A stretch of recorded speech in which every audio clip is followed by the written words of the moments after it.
예, 반갑습니다. 마케팅 학자들의 내린 결론은 마케팅은 테크닉에 의해서 성공이 이루어지는 것이 아니라 인품에 의해서 이루어진다, 이런 결론을 내립니다. 다시 말하면 세일즈맨은 물건을 파는 것이 아니라 인품을 파는 것이다.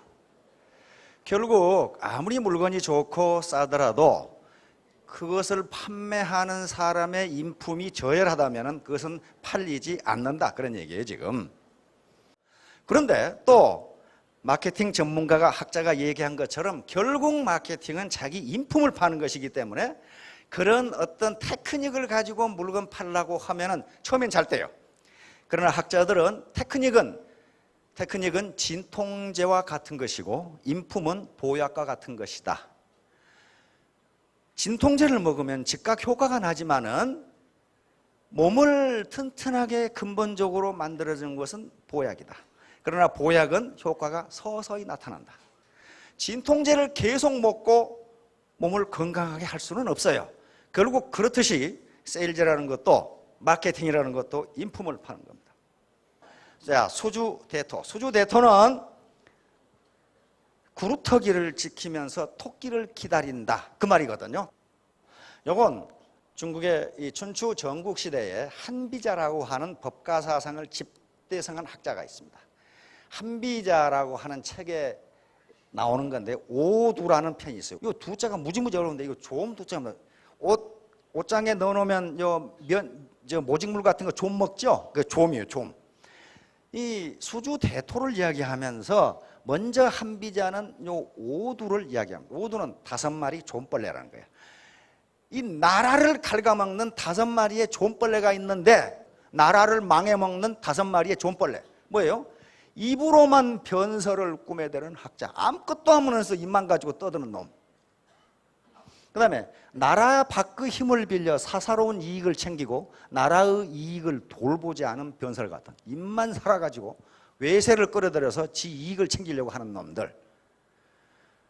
세 번째, 나라의 법을 예사로 범하는 혁객들. 오늘 같으면 건달들입니다. 건달. 칼 차고 돌아다니면서 아무거나 뺏고 그런 사람들, 건달들. 그 다음에 권세가들에게 뇌물을 바치고 병역을 기피하는 자들. 그때도 이게 있었던가 봐. 그 다음에 조악한 물건을 농민들에게 비싸게 팔아 폭리를 챙기는 상공업자들. 요게 들어있어요, 요게. 그러면서 이 5마리의 좀벌레를 군주가 제거하지 않으면 나라가 망한다 그랬어요. 결국 이거 제거 못 해가지고 거의 모든 나라가 망합니다. 그러면 이걸 이제 제거해야 되는데 어떻게 할 것이냐 하는 문제가 나와요. 어떻게? 그러니까 춘추 전국시대니까 공자라든가 묵가라든가, 즉 유가, 묵가는 뭐라고 하느냐면 옛날에 훌륭했던 임금들, 요순, 우탕, 윤임금, 순임금 기억하시죠? 윤임금, 순임금, 그 다음에 운임금, 탕임금, 그리고 이 주공이라든가 문왕, 무왕, 이런 옛날에 훌륭했던 임금들의 통치한 인덕정치, 인과 덕으로 백성을 다스리면 요 5가지가 없어진다, 그렇게 주장하는 게 공자의 유가나 묵자의 묵가, 이런 부류의 학설들입니다. 그런데 한비자는 말도 안 되는 소리야 이거야. 그 당시 시대, 한비자 입장에서 그 당시에 그 성군들이 인덕정치를 베풀었던 그 시기와 지금 춘추 전국시대는 시대가 다른데 어떻게 그때 정치 방법으로 이것을 다스리냐, 그 말이에요. 그러면서 예를 든 게 바로 수주대토 예를 듭니다. 요게 이제 바로 좀인데, 요 사과 조금 썩으면 어떻게 됩니까? 나중에 다 썩어요. 다 썩어. 옷장에다가 비싼 옷을 사서 넣어놨는데 좀이 먹었다. 그럼 어떻게 됩니까? 그거 입고 돌아다녀요? 아마 안 입는 분이 많을 거예요. 그러나 망가진 것은 조금 망가졌어요. 그렇죠? 망가졌는데 좀 먹은 옷을 입고 돌아다니는 그런 사람은 없단 말이에요. 그렇듯이 여기서 우리가 돌아봐야 할 것은 나 자신이 이제 뭐 한비자가 그랬건 말건 나 자신을 좀 먹는 것은 없는가? 좀은요, 조금만 먹어도 다른 사람은 그것을 좀 먹었다고 그러지 완벽한 물건으로 생각하지를 않아요. 어떤 사람이 거짓말을 10%를 하고 참말을 90%를 하면은 그 사람은 말을 90%는 믿고 10%는 안 믿는 게 아니라 전체를 안 믿어요. 그렇잖아요. 사과가 조금만 썩어도 그것을 썩은 사과로 분류하지 성한 사과로 분류하지를 않아요. 그렇죠? 그래서 우리 자신을 망가뜨리는 조음은 무지하게 작습니다. 굉장히 작아요. 조음이 조금 먹으면은 저 사람은 조음 조금 먹었더라도 괜찮아. 그렇게 생각하는 게 아니라는 거예요. 그것을 쓰려고 하는 사람은 에이 좀 먹은 놈 이렇게 생각한단 말이에요. 자, 그러면 혹시 나에게도 이런 조음이 있지 않는가 한번 생각해 보기로 하겠습니다. 야, 목표가 구체적이지 못하고 흐리멍덩한 거, 요거 좀 먹은 거예요. 엊그제 삼성병원 치매 전문가 그 양반 치매에 대해서 계속 연구하더라고요. 근데 그 양반이 그러더라고. 목표가 뚜렷하게 있는 사람은 치매에 잘 걸리지 않는다 그러더라고요. 통상 치매에 걸린 사람들을 보면은 아무 목표가 없고 흐리멍덩한 사람이다. 그래서 여기 보니까 제법 연식이 많으신 분들이 있는데 요게 목표가 뚜렷해야 성공할 수 있습니다. 다음에 목표를 달성하겠다는 강한 의지와 간절함이 없는 것. 요것도 좀 먹은 거예요. 그 다음에 부지런하지 못한 것. 부지런하지 않고서는 절대로 성공 못합니다. 입으로만 하고 행동으로 옮기지 않는 것. 이건 언행불일치. 요건 성공한. 이것도 좀 먹은 거예요. 그 다음에 남의 말을 들으려 하지 않고 자기 주장만 하는 것. 그 다음에 남을 배려하지 않고 자기 이익만 추구하는 것. 자기 이익만 추구하면 자기 이익이 되면 좋아요. 안 됩니다. 결코 안 돼요. 다른 사람도 그 사람을 배제하기 때문에 그렇습니다. 그 다음에 규정과 원칙을 예사로 위반하는 것. 이것도 좀 먹은 거예요. 그 다음에 자기 잘못은 덮어버리고 남의 탓만 하는 것. 이 사람 결코 성공 못합니다. 말과 행동이 어긋나는 위성적인 행동, 거짓말을 예사로 하여 상대방을 속이는 것. 절대로 거짓말하지 마세요. 이렇게 사람이요 대화를 하면서 그 사람 눈을 보면 이 사람이 진정성이 있는 건지 나를 수단으로 이용하는 건지 거짓말하는지 금방 알아요. 금방 압니다. 말을 잘하고 못하고 하고는 전혀 상관없어요. 말을 아무리 잘해도 진정성이 없는 사람은 금방 느껴져요. 아, 이놈이 나를 이용해서 지돈벌이 하려고 그러는구나. 그런 사람은 아까 인품이 되지 않은 사람은요 결코 성공 못합니다. 자신만 똑똑하다고 착각하여 스폰서나 파트너들을 무시하는 거. 이런 사람이 있어요. 그 다음에 겸손하지 못하고 거만하는 거. 우리 사회에서 가장 나쁜 사람들이죠. 그 다음에 자신을 믿지 못하고 과소평가는 이것도 문제입니다. 자기가 자신을 못 믿으면 누가 자신을 믿겠어요? 누가 자신을 믿겠어요? 명심보감에 이런 말이 있어요. 생각나는데 명심보감에 있는 말입니다. 자신자라는 말은 자기가 자기를 믿는 사람입니다. 자기 스스로를 믿는 사람은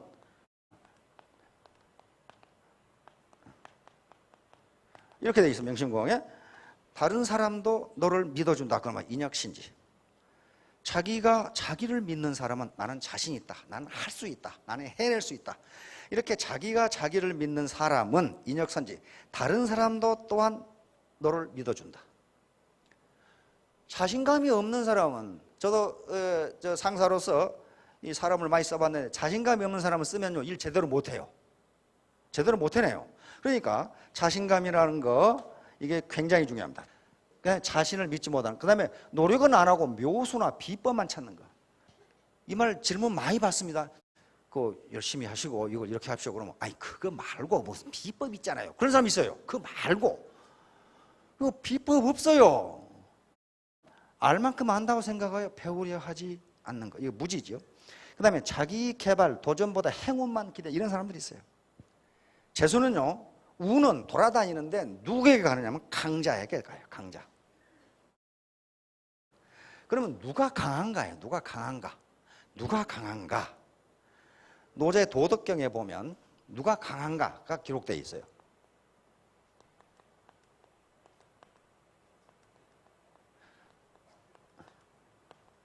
누가 강하다고 그랬어요? 자승자 강. 자기를 이기는 사람이 강하다. 도덕경에 있는 얘기입니다.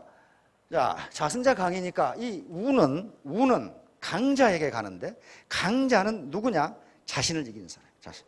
그래서 이것을 강자존이라고. 강자만이 살아남는다. 그러니까 강자존이니까 강자만이 살아남으니까 강자가 무슨 뭐 완력이 세다든가 그런 사람이 아니고 자신을 이기는 사람이 강하다. 그 사람에게 운은 간다. 그러니까 운이 없다. 나는 뭐 하는 일마다 재수가 이렇게 없느냐. 그렇게 생각하는 사람은 내가 나를 이기지 못하는 것이 아닌가. 그렇게 한번 생각해 보세요. 이게 바로 묘수를 반하는 사람, 우보천리라는 말이 있습니다. 우보천리, 또 어떤 사람은 우보만리 그래요. 소고름으로 몇 리를 간다? 천리를 간다. 묘수를 찾는 사람은 누구하고 같은 어떤 케이스냐면 토끼하고 같은 게 토끼.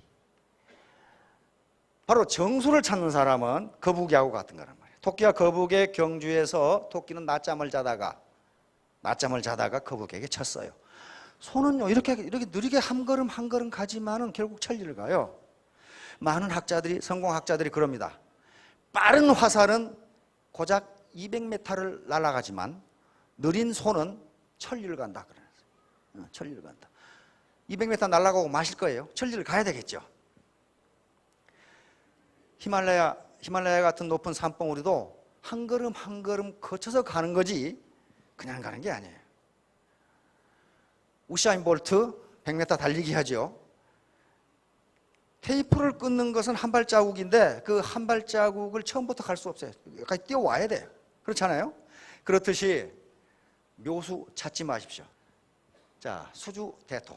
이게 무슨 얘기냐면은 바로 그 5마리의 5가지의 조음을 없애야 되는데 자꾸 유가나 무가학자들이 옛날에 그 인덕 정치를 갖다가 지금 베풀면 될 텐데 춘추 전국시대 맨날 싸운다. 그러니까 한비자가 그 얘기는 시대가 다르고 지금 상황이 바뀌었는데 그거 가지고 되지 않는다. 그러면서 든 얘가 요거예요. 어떤 농부가 밭에서 밭을 갈고 있는데 밭 가운데 나무 그루터기가 이렇게 있었어요. 그런데 토끼가 쏜살같이 뛰어가다가 나무 그루터기에 머리가 부딪혀서 목이 부러져 죽었어. 그래서 공짜로 토끼 한 마리를 얻었어. 얻으니까 쟁기고 밭 가리고 던져놓고 여길 기다리고 있으면 또 한 마리 와서 이게 부딪혀 또 죽겠지. 그러면 나는 열심히 토끼만 죽으면 되네 하고 여기 앉아있는 게 지금 이렇게. 이게 수주대토요. 구루터기를 지키면서 토끼를 기다린다 그 말이에요. 그러니까 옛날 방식을 고집하고 옛날이 좋았는데 이렇게 한 사람을 빗대서 한 말이 수주대토예요. 그 시대는 그것이 맞았다는 거예요. 맞았는데 지금 춘추전국시대, 지금은 춘추전국시대보다 더합니다. 지금 이 시대에는 그 방법이 맞지 않다는 거예요. 그러니까 옛날 방법이 좋았다고, 옛날이 좋았다고 하는 사람들은 마치 토끼가 우연히 와서 나무 구루터기에 머리를 부딪혀 죽었는데 앞으로도 계속 공짜로 토끼를 얻을 줄 알고 그러고 있는 사람들이다. 이렇게 지금 비판을 한 거예요. 자, 그래서 현대인들에게 주는 교훈, 무슨 얘기를 하려고 그러느냐. 2300년 된 사람인데 지금도 그대로 맞아요. 패러다임의 전환이에요. 패러다임. 다시 말하면 요행을 가지고 되지 않는다. 토끼가 우연히 가서 거기서 머리를 부딪혀 목이 부러져 죽었지만 그건 일종의 요행이에요. 늘 있는 일이 아니란 말이에요. 이 패러다임이라는 말이 나오는데 패러다임은 현상을 보는 눈, 현상을 어떻게 보느냐. 그리고 또 사고의 틀이에요. 사고의 틀. 그러니까 지금은 지식정보화 시대고 학자들은 벌써 지식정보화 시대를 넘어서 창조 시대로 넘어갔다고 그래요. 그래서 우리 경제도 창조 경제가 돼야 된다고 그렇게 이야기한단 말이에요. 그런데 아직도 옛날 농경 시대나 산업화 시대 밥벌이 방법 이것이 좋았는데 그렇게 되면 수주대토하고 같다 그런 말이에요. 여기에 지금 락크는 행운입니다. 행운. cannot replace effort 그랬어요. 어떤 행운도 노력을 대체할 수는 없다. 다시 말하면 아무리 행운이 있더라도 노력하지 않으면 안 된다. 지금 그런 얘기예요. 지금 자, 공짜 토끼는 없다. 인간이 무언가를 얻으려면 거기에 대한 대가를 반드시 지불해야 됩니다. 이것을 경제학에서는 기회비용이라고 합니다. opportunity cost라는 거예요. 여기에 반드시 benefit이라고 하는 편익이 있으면 이쪽에 로스, 코스트가 있어요. 공짜로 얻는 법은 없어요. 공짜로 얻는 법은 없어요. 세상에. 공짜가 없다는 걸 이렇게 나타냅니다. 나타내요. 이게 프로덕션 파서빌리티 커브라고 하는 생산 가능성 곡선이에요. 우리가 이쪽에 식량을 생산하고 이쪽에 컴퓨터를 생산한다고 가정하겠습니다. 우리 이쪽이 군수품이라고 해도 좋고 이쪽이 민수품이라고 해도 좋고 어느 걸 잡아도 마찬가지예요. 그런데 이때 이 곡선은 반드시 이렇게 됩니다. 이것이 안으로 이렇게 꼬부라졌다는 건 그렇지가 않아요. 반드시 이렇게 돼요. 이건 경제학에서 발견한 하나의 사실입니다. 이론적으로 이렇게 되는 게 아니고 실제로 국민 경제가 이렇게 돼요. 그러면 여기는 식량을 10일만큼 생산하고 컴퓨터를 5만큼 생산해요. 그런데 컴퓨터를 더 많이 생산하려면 식량 생산을 줄여야 된다. 반드시 줄여야 된다. 반드시. 그러니까 군수품을 더 많이 생산하려면 민수품 생산을 줄여야 된다. 두 개를 더 생산하려면 이 프로덕션 파서빌리티 커브가 밖으로 나가지 않으면 불가능해요. 이건 로빈슨 크루소우 경제에서도 반드시 코스트가 존재합니다. 외딴 섬에 혼자 있어도 모든 게 공짜가 아니다예요. 예를 들면 로빈슨 크루소우가 하루에 딸기를 따면 100개를 딸 수 있고 고기를 잡으면 10마리를 잡을 수 있다고 가정합시다. 하루에. 그러면 로빈슨 크루소우가 딸기를 따기로 결정했다면 어떻게 되겠어요? 결정했다면 10마리 고기를 포기해야 돼요. 그렇죠? 포기해야 돼요. 그 10마리 고기를 코스트, 비용이라고 합니다. 다시 말하면 둘 중에 하나지 두 개 동시에 할 수 없다는 거예요. 그러면 어느 것인가 희생을 해야 돼요. 희생. 따라서 딸기 100개는 공짜로 얻어진 게 아니고 물고기 10마리를 희생한 대가다. 이걸 opportunity cost, 기회비용 그래요. 기회비용이라고 하는 것은 10마리, 고기 10마리를 잡을 수 있는 기회를 포기했다. 그런 말이에요. 지금 야, 데이트하면은 빵도 안 사 먹고 라면도 안 사 먹고 커피도 안 사 먹었으면은 데이트 비용이 공짜냐? 그게 아니라는 거예요. 오늘 데이트를 하면은 두 남녀는 그 시간에 할 수 있는 다른 일을 희생하고 간 거예요. 집에서 TV를 본다든지 컴퓨터 공부를 한다든지 영어 공부를 한다든지 요걸 희생하고 데이트를 한 거예요. 그러니까 데이트의 코스트는요, 데이트하다가 사 먹은 라면이 아니고 경제학에서는 그걸 비용이라고 하지 않습니다. 왜냐하면 그건 소유권 이전됐어요. 내가 가지고 있는 돈을 라면 파는 분에게 줬잖아요. 그 소유권 이전이지 그것은 코스트, 국가 전체적으로 희생이 아니에요. 희생이 아니고 뭘 희생이라고 그러냐 하면은 요 두 남녀가 데이트를 하기 위해서 하지 못한 일, 요걸 희생이라고 해요. 이걸 비용이라고 그래요. 국민경제 전체적으로는 그렇게 되는 거 아니에요. 예비군 동원도 마찬가지고 애터미 사업자들의 기회비용. 통상은 기회비용을 어떻게 치냐 하면은 내가 애터미 사업을 하기 전에 내 구멍가게를 하면서 한 달간 200만 원을 벌었다. 근데 그걸 때려치우고 애터미 사업을 하기로 했다. 그분의 기회비용은 얼마가 됩니까? 200만 원이에요. 그걸 200만 원, 그걸 코스트라고 그래. 그걸 코스트라고 그래. 다시 말하면 내가 200만 원을 벌 수 있는 기회를 포기했잖아요. 그걸 코스트라고 그래. 국민 전체적으로 거의 다운되거든. 그래서 코스트라고 그래. 그런데 애터미 사업을 하기 전에 백수였다. 그럼 어떻게 되나? 기회비용이 제로가 돼요. 잃어버린 게 아무것도 없어. 잃어버린 게. 그러나 그런 경우에도 암묵적인 코스트가 발생합니다. 애터미 사업을 하기 전에 내가 매일 등산을 갔다. 그런데 이 사업을 하면서 등산을 못 간다. 그랬을 때는 애터미 사업이 공짜로 되는 것이 아니고 등산 갈 수 있는 기회를 포기하고 되는 거예요. 그래서 그것을 코스트라고 합니다. 그래서 애터미 사업에서 얻는 편익, 베네핏이, 이득이 등산 갔을 때 얻는 이득보다 적다면 그만두는 게 나아요. 손해거든요, 손해. 그렇잖아요? 자, 이게 코스트 개념이에요. 무에서 유를 창조한다? 요 구호는 좋아요, 구호는. 근데 경제학적으로는 말도 안 되는 소리예요. 무에서 유를 창조할 수가 없어요. 요건 신의 영역이에요. 신의 영역. 구호는 좋은데 왜? 기회비용이라는 개념이 있으니까 그래요. 반드시 어떤 베네핏을 얻으려면, 어떤 편익을 얻으려면 무언가를 희생하지 않으면 안 돼요. 다시 말하면 내가 애터미 사업을 하려면은 뭔가 비용을 지불해야 되는데 그 비용이 뭡니까? 좋아하는 연속국 포기해야 되고, 그렇죠? 동창회 가서 노닥거리는 거, 수다 떠는 거 포기해야 되고, 아이들 돌보는 것 일부 포기해야 되고, 그렇죠? 그게 코스트예요.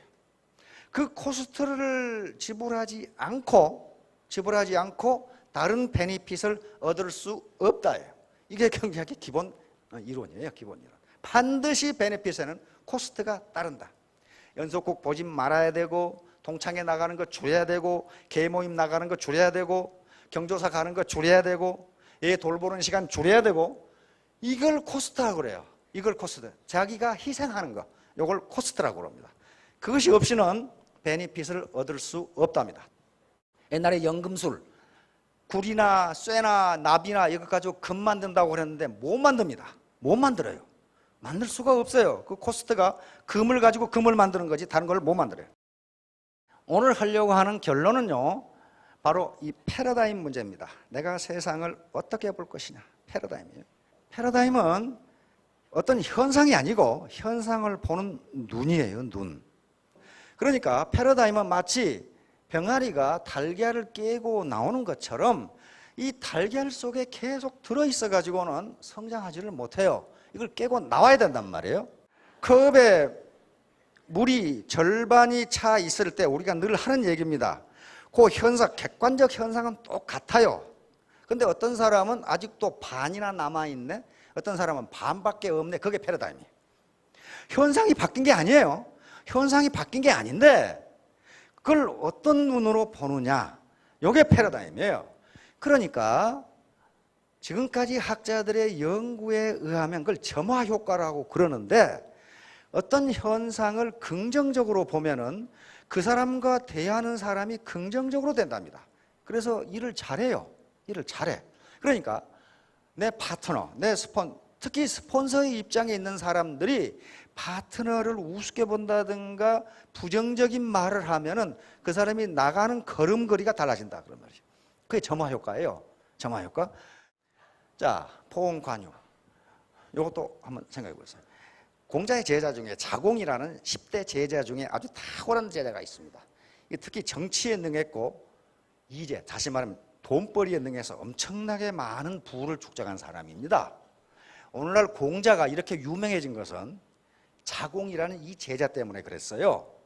당시 춘추시대, 춘추전국시대에 공자는 그렇게 유명한 사람이 아닙니다. 제자 백가 중에 하나 있을 뿐이고, 그 당시에 가장 유명한 것은 묵가였습니다. 묵가. 그리고 도가, 법가, 그리고 음양가, 이런 것이 유명했지 유가는 그렇게 유명하지가 않았어요. 그런데 자공이라는 10대 제자이 사람이 많은 돈을 벌어서 스승을 알리는데 그 돈을 다 썼어요. 그래서 막 공자가 뜨게 됩니다. 뭐 내용이 공자의 사상이 나쁘다 그런 건 아니에요. 이런 제자, 그러니까 여러분들도 자공 같은 파트너를 하나 만나면 스폰서는 자동적으로 성공해. 그렇죠? 스폰서는 자동적으로 성공해. 이 자공이 초나라에 갔다가 진나라로 가면 한수, 우리 같으면 한강이에요. 거기도 한강이, 중국에도 한강이 있어요. 가는데 어떤 노인이 밭에다가, 채소밭에다 물을 주는데 항아리를 가지고 물을 주고 있더라. 그 말이 항아리. 요 항아리를 가지고 샘에 들어가 가지고 샘을 깊게 파 가지고 들어가서 퍼다가 밭에 주는데 자공이 보니까 힘만 들지 효과가 없어. 그 당시 항아리가 옹기 항아리인데 그걸 노인이 들고 물을 파다가 부으니까 얼마나 자공이 보니까 딱해. 그러니까 노인장, 그렇게 하시면 힘만 들지 성과가 없습니다. 지금 좋은 장치가 있습니다. 좋은 기계가 있는데 그걸 쓰시지요. 다시 말하면 옛날 요 길게 돼가지고 이쪽에 물 두레박이 있고 여기서 이렇게 했다가 밟으면 착 올라가고 하는 거 있죠. 그거예요. 그거. 그 두레박이라는 것이 있는데 그걸 가지고 물을 퍼 올리면 하루에 200이랑, 그러니까 넓은 밭에 물을 댈 수 있습니다. 그렇게 하시죠. 그렇게 하면 힘도 덜 들고 성과도 좋습니다. 장자에 있는 얘기인데, 장자 천지편에 있는 얘기인데, 이 원래 내용은 노인이 자공을 나무라는 식으로 면박을 주는 식으로 돼 있어요. 이 사람아, 그렇게 하면 돌을 기를 수가 없어. 돌을 기르려면은 물 항아리로 퍼다 부어야, 그런 얘기예요. 그런데 이 얘기가 뒤에 뜻이 바뀌어가지고 옛날 것을 고집하면서 계량도 안 하고 개선도 안 하는 아주 우둔한 자를 일으킬 때 이렇게 해요.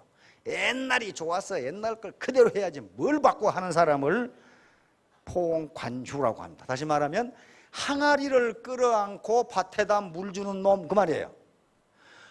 거기에 이런 수차가 있는데 이렇게 하면 될걸 왜 이렇게 안 씁니까? 그러니까 이렇게 하면 도를 통할 수가 없어. 그렇게 대답했단 말이에요 지금. 그래서 뒤에 포옹관유는 바꿔야 되는데 계량할 수 있는 방법이 있고 그 계량된 것이 있는데 옛날 것만 고집하면서 고생만 하고 있는 우둔한 자, 졸렬한 사람, 이걸 포옹관유라고 그래요. 이렇게 되면 안 되겠죠. 옛날 치즈 창고에 치즈는 다 먹고 없어요. 그러면 새 치즈 창고를 찾아야 됩니다. 찾아야 되는데 그렇게 하지 않는 사람을 항아리로 물 주는 노인 같다, 이렇게 이야기를 한 겁니다. 그래서 이런 거예요. 낡은 패러다임에 얽매여 혁신을 기피하는 우둔한 태도나 사고방식, 이것을 포옹관유인데 이렇게 해서는 안 된다는 게 수주대토예요. 여기 계시는 분들도 옛날 패러다임을 가지고 계신 분들이 있을 수가 있어요. 있는데 패러다임이라고 하는 토마스 쿤이라는 학자, 20세기 가장 위대한 과학자 중에 한 사람입니다. 과학철학하는 양반인데 이거하고 똑같다고 그랬어요. 옛날에 천동설에서 우주의 중간에 지구가 있고 태양이 이렇게 지구를 돈다. 근데 태양을 가운데 집어넣고 태양을 이렇게 이게 지동설로 바뀐 건데 패러다임의 변화는 이것하고 같다 그랬어요. 서서히 변하는 게 아니라 어느 날 갑자기 그렇구나 하고 바뀌는 게 패러다임입니다. 그러면서 뭐라고 이분은 설명하고 있냐 하면은 과학혁명 구조라는 책에서 패러다임은 마차가 전차로 바뀌는 것과 같다 그랬어요. 갑자기 그렇게 바뀐다. 갑자기. 그러니까 이 현상을 보는 눈이 갑자기 바뀌는 거지 서서히 바뀌는 게 아니다. 컵에 물이 절반이 들었을 때에 절반이나 아직도 반이나 남았네. 절반밖에 안 남았네. 이건 순간적으로 바뀌는 거지 계속 연구해보고 바뀌는 게 아니라는 거예요. 사고방식이라는 것은. 요 예를 토마스 쿤이 들었어요. 여기 뭐예요 이거? 아주 이렇게 보면 아름다운 아가씨 같고 이렇게 보면 마녀 할멈 같죠? 요건 이쪽으로 보면 토끼 같고 이쪽으로 보면 오리 같아요. 패러다임은 이것과 같다 그랬어요. 이것과 같다. 이것을 토끼로 봤을 때, 이걸 오리로 봤을 때 행동이 달라진다는 거예요. 이걸 아리따운 아가씨로 보는 거하고 이걸 마녀 할멈, 마귀 할멈은 여기가 입이고 이게 코예요. 이렇게 보는 거하고 이게 턱이고 이거 귀 부인으로 보면 이게 목이고 이게 목걸이고 그렇잖아요. 뭘 중심으로, 초점을 뭘 중심으로 보느냐에 따라서 아가씨가 되기도 하고 마귀 할멈이 되기도 해요. 이걸 하버드 대학에서 실험을 했는데 맨 처음에 아가씨를 본 사람은 이걸 아가씨라고 주장하는 거예요. 맨 처음에 마귀 할멈을 본 사람은 이게 마귀 할멈이라고 주장하는 거예요. 나중에 놓고 보니까 둘 다야. 그러니까 지금까지 자기가 뭘 보고 어떻게 생각하면서 살아왔느냐가 현재 자기의 패러다임을 정한다는 거예요. 그걸 거의 틀렸다면 바꾸라는 거예요. 패러다임 시프트. 이게 패러다임에 들어가면 이게 패러다임을 바꿔야 된다는 말이 계속 나옵니다. 패러다임을 바꿔야 된다. 패러다임은 뭐라고 부르냐면 지도라고 부릅니다. 지도. 내가 지금 찾아가는 지도야. 그 패러다임이 잘못되어 있으면요, 아무리 열심히 일해도 성과가 없어요. 오히려 열심히 일하지 않는 게 낫습니다. 패러다임이 잘못되어 있는 게요. 예를 들면 지리산은 저쪽에 있고 속리산은 저쪽에 있는데 지도가 그렇게 돼야 맞아요. 내가 가지고 있는, 그렇죠? 지리산, 속리산. 그런데 어떤 사람이 그렇지 않다고 주장하는 거예요. 그 사람은 패러다임이에요. 속리산이 저쪽에 있고 지리산이 저쪽에 있다 이거야. 계속 고집을 해. 아니다. 저게 지리산이고 속리산이다. 그런데 패러다임이 그렇게 다른 사람은, 틀린 사람은 부지런히 지리산을 가면 갈수록 지리산에서 멀어져요. 그렇잖아요. 사업을 하시다 보면 패러다임이 잘못된 사람은요, 가만히 있는 게 도와주는 사람이 있어. 어디만 가면 일을 저질러 놓고 와. 가기만 하면 파트너를 쫓아버리거든. 그런 사람이 있어요. 자기 생각대로 하는 거예요. 자기 생각대로. 자기 생각대로 해요. 그게 패러다임이에요. 그 사람 객관적으로 그 파트너가 바뀐 게 아니에요. 바뀐 게 아닌데 그 사람만 만나면 도망가 버리더라. 그게 패러다임이에요. 자, 그래서 패러다임은 지도와 같기 때문에 지도를 잘못 가지면은 아무리 열심히 일해도 자기가 목표로 하는 산에 갈 수가 없어요. 절대로 없습니다. 요게 이제 감정노동자들인데, 감정노동. 그런데 상대적 강자들을 우리가 요구할 게 없다는 거예요.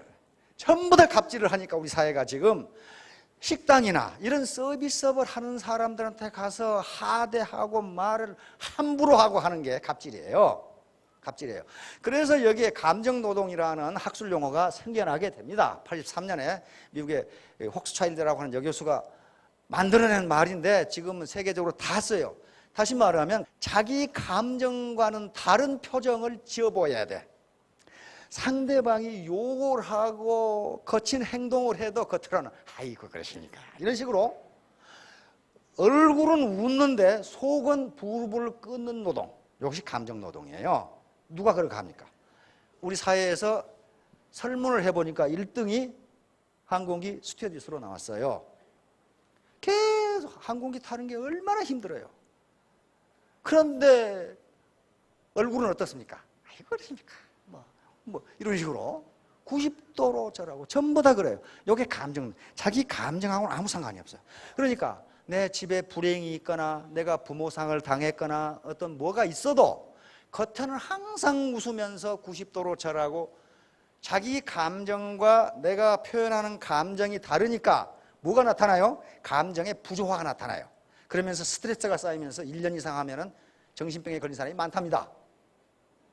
마찬가지로 여기 계신 분들이 언젠가는 리더가 되실 분들입니다. 대부분 포기하지 않으면 리더가 되시라고 생각하는데 리더가 돼가지고 밑에 파트너들에게 부당한 횡포를 하게 되면요 3년 못 가서 그 라인 망해요. 분명히 망합니다. 왜? 떠나거든. 아이고 잘 먹고 살아라. 애터미는 좋은데 저 인간 보기 싫어서 나 그만할래. 이런 사람 많아요. 그래서 혹시 자기 라인이 안 된다고 생각하신 분은, 다른 라인에 비해서 안 된다고 생각하신 분은 내가 혹시 갑질하고 있지 않느냐 하는 걸 생각해 보세요. 자신도 모르게 갑질을 해요. 내가 누군데 나에게 허락도 안 받고 뭘 해? 이런 사람들이 있어요. 언제부터 허락을 받았는데 그걸 생각해 보시라고. 자, 애터미는 분명히 제가 지금까지 파악하기로는, 그리고 현재까지는 착한 기업입니다. 선한 기업이에요. 많은 일자리와 소득을 창출합니다. 단지 포기하지 않고 끝까지 밀어붙이면 성공하실 수 있습니다. 모든 분들이 성공하시기 바랍니다. 감사합니다.